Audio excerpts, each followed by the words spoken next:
ఓట్ల పండుగకు నగారా మొదలైపోయింది.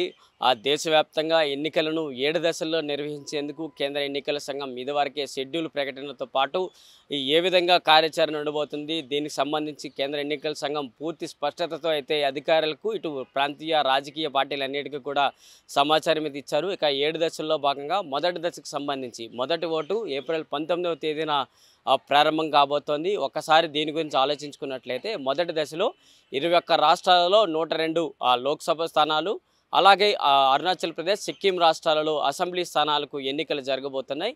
ఇదంతా కూడా ఏప్రిల్ 19వ తేదీన మొదటి దశకు సంబంధించి మాత్రమే. ఇక ఉదయం 7 గంటలకు ఓటింగ్ ప్రారంభమైతే సాయంత్రం 6 గంటల వరకు ఓటింగ్ ప్రక్రియ కొనసాగబోతోంది. ఇక ఈ ఎన్నికలకు సంబంధించి పూర్తి అప్డేట్స్ కానీ చూసుకున్నట్లయితే ఈ మొదటి దశలో జరుగుతున్న ఎన్నికలకు సంబంధించి 18.63 కోట్ల మంది ప్రజలు ఓటర్లు ఎన్నికల్లో తమ ఓటు హక్కును వినియోగించుకోబోతున్నారు. ఇందులో 8.4 కోట్ల మంది పురుషులు ఓటర్లు కాగా మరి మహిళల్లో 8.23 కోట్ల మంది మహిళలు తమ ఓటు హక్కును ఈ ఎన్నికల్లో వినియోగించుకోబోతున్నారు. తొలి విడతలో దాదాపు 1.87 లక్షల పోలింగ్ బూత్లు అయితే ఇప్పుడు మనం చూసుకోవచ్చు. ఇందులో 18 లక్షల పోలింగ్ అధికారులు కూడా ఇందులో విధులు నిర్వహిస్తూ కూడా తమ ఈ ఎన్నికల్లో తమ పనితీరు కూడా ఉండబోతోంది. మరి చూసుకోవాలి, తొలి విడతలో దాదాపు ఎన్నికల్లో బరిలో నిలిచిన వారు 1625 మంది అభ్యర్థులు బరిలో ఉండగా, ఇక పురుషుల సంగతి సంబంధించి 1491 మంది పురుషులు బరిలో నిలవగా మరి మహిళలకు సంబంధించి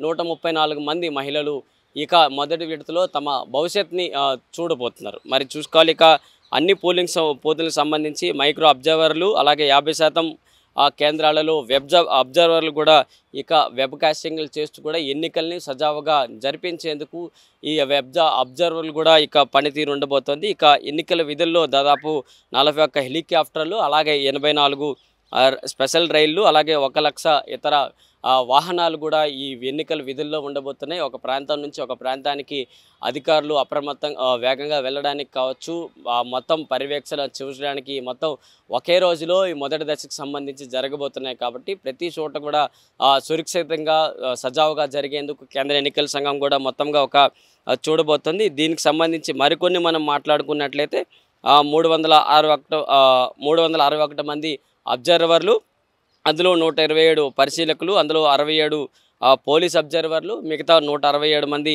ఖర్చు పరిశీలకులు కూడా ఇందులో ఉండబోతారు. మీరందరూ కూడా పోలింగ్ రాష్ట్రాల్లో ఏవైతే జరుగుతున్నాయో వీటన్నిటిపైన పరిశీలకులుగా అయితే వీటి ఉండబోతున్నారు అనేది అర్థమవుతుంది. మరికొన్ని మనం అబ్జర్వ్ చూసినట్లయితే మొత్తం 4627 ఫ్లయింగ్ స్క్వాడ్లు ఈ ఎన్నికల్లో తమ విధులను నిర్వహించబోతారు. ఎక్కడ దొంగ ఓట్లు పడుతున్నాయి, ఎక్కడెక్కడ శాంతి భద్రతలు భంగం కలిగించే విధంగా నడుస్తున్నారు, వాటన్నిటిని అడ్డుకట్ట వేసేందుకు ఈ ఫ్లయింగ్ స్క్వాడ్లు అందరూ కూడా ఇందులో పనిచేయబోతున్నారు అంటే అర్థమవుతుంది. మరి చూసుకోవాలి, ఇందులో సర్వేలెన్స్ టీంలు 2028 ఉన్నాయి. అంతోపాటు వీడియో సర్వేలెన్స్ టీములు కూడా ఉన్నాయి. ఇవన్నీ కూడా ఎన్నికలకు సంబంధించి అధికారులు ఏ విధంగా పనులు చేస్తున్నారు, అక్కడ ఓటర్లకు ఎలాంటి భంగం కలిగించకుండా ఉండేందుకు ప్రతి ఒక్క కమిటీలు ఇక్కడ పనిచేస్తున్నాయి అంటే చెప్పుకోవాలి. మరి ఇక ఎన్నికలు ప్రశాంతంగా జరిగేందుకు ఇంటర్ స్టేట్ బార్డర్లు కావచ్చు, స్టేట్ బార్డర్లు కావచ్చు, వీటన్నిటిని కూడా పరిశీలనలో ఉంచేందుకు 1374 ఇంటర్ స్టేట్ బార్డర్లు, అలాగే 162 ఇంటర్నేషనల్ చెక్ బార్డర్లు ఇవన్నిటిని కూడా ఏర్పాటు చేస్తూ ఉన్నారు.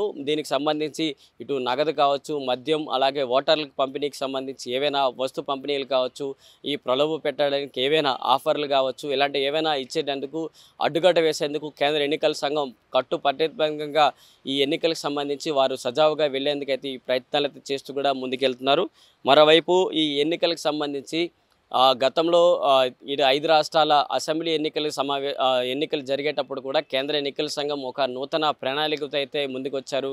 ఎవరైతే వయసు పైబడిన వారు కావచ్చు, హ్యాండిక్యాప్డ్ కావచ్చు, వీళ్ళందరూ పోలింగ్ బూతులకి వచ్చే అవకాశాన్ని తగ్గిస్తూ కూడా వారు ఓటు హక్కును తమ ఇంటి దగ్గర నుంచే ఉపయోగించుకునే విధంగా కేంద్ర ఎన్నికల సంఘం అప్పటి నుంచే ఒక కొత్త ప్రణాళికతో అయితే వచ్చారు. కానీ ఇప్పుడు ఈ ఎన్నికలకు సంబంధించి తమ ఇంటి దగ్గర నుంచి ఉపయోగించేందుకు దాదాపు 85,000 పైపడిన వారు కూడా ఈ ఎన్నికల్లో తమ ఓటు హక్కును తమ ఇంటి దగ్గర నుంచి ఉపయోగించుకునే విధంగా ఎన్రోల్ అయితే చేశారని చెప్పుకోవచ్చు.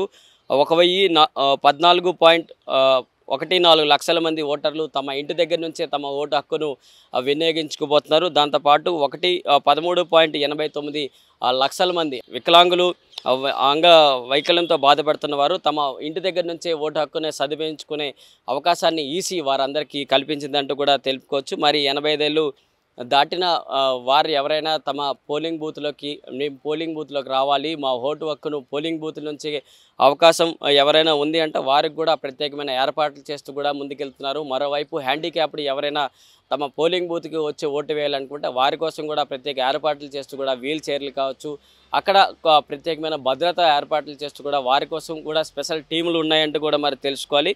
మరి ఈ ఎన్నికలకు సంబంధించి ప్రతి చోట కూడా అంటే వచ్చే ఓటర్లకు ఎటువంటి సౌకర్యాలు అంటే ఇటు షెల్టర్ కావచ్చు, వాటర్ కావచ్చు, అక్కడ మరుగుదొడ్లు కావచ్చు, ఇలాంటివన్నీ ఫెసిలిటీలు ఏర్పాటు చేస్తూ కూడా ప్రతి ఒక్క ఓటరు తమ పోలింగ్ బూత్లోకి వచ్చి 100% పోలింగ్ పూర్తయ్యే విధంగా రావాలంటూ కూడా కేంద్ర ఎన్నికల సంఘం ఇలాంటి పకడ్బందీమైన ఏర్పాట్లు చేస్తూ ప్రతి ఒక్క ఓటర్ని ప్రశాంతంగా వచ్చి తమ ప్రాంత అభివృద్ధి కోసం లేకపోతే తమ సమస్యల కోసం పోరాడడానికి ఇటు అసెంబ్లీలో కావచ్చు, ఇటు పార్లమెంట్లో కావచ్చు పోరాడే వ్యక్తుల కోసం ఇటు మంచిగా రావాలంటూ కూడా కేంద్ర ఎన్నికల సంఘం దీనిపైన ప్రత్యేక శ్రద్ధ పెడుతూ కూడా ముందుకెళ్తోంది. సో ప్రతి ఒక్క ఓటర్ కోసం అయితే కేంద్ర ఎన్నికల సంఘం ఇలాంటి ప్రతి చర్యలతో అయితే ముందుకెళ్తోంది. దీనికి సంబంధించి మరికొన్ని మనం మాట్లాడుకున్నట్లయితే దీనిలో యువత కూడా ప్రత్యక్షంగా ఇప్పుడు రాబోతున్నారు.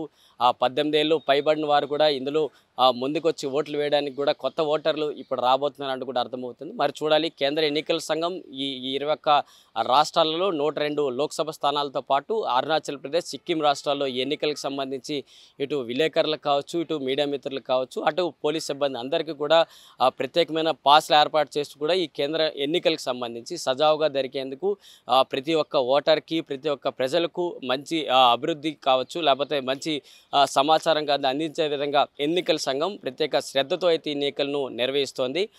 రేపు అంటే ఏప్రిల్ 19వ తేదీన మొదటి ఓటు పడబోతోంది. ఉదయం 7 గంటల నుంచి సాయంత్రం 6 గంటల వరకు పోలింగ్ అయితే జరగబోతుంది. 6 గంటల తర్వాత ఎవరైనా పోలింగ్ బూత్లో ఉన్నట్లయితే వారిని కౌంటింగ్ ఒక కార్డ్స్ ఇస్తూ కూడా వారికి కౌంటింగ్ తర్వాత చివరి ఓటర్ 6 గంటల తర్వాత వచ్చిన వారికి చివరి కార్డు ఓటేసే వరకు కూడా ఎన్నికలు సజావుగా జరిగేందుకు అయితే కేంద్ర ఎన్నికల సంఘం అన్ని రకాల ప్రయత్నాలు చేస్తూ అన్ని రకాల ఆదేశాలతో అయితే అధికారులకు సమాచారం ఇచ్చిందని తెలుసుకోవచ్చు.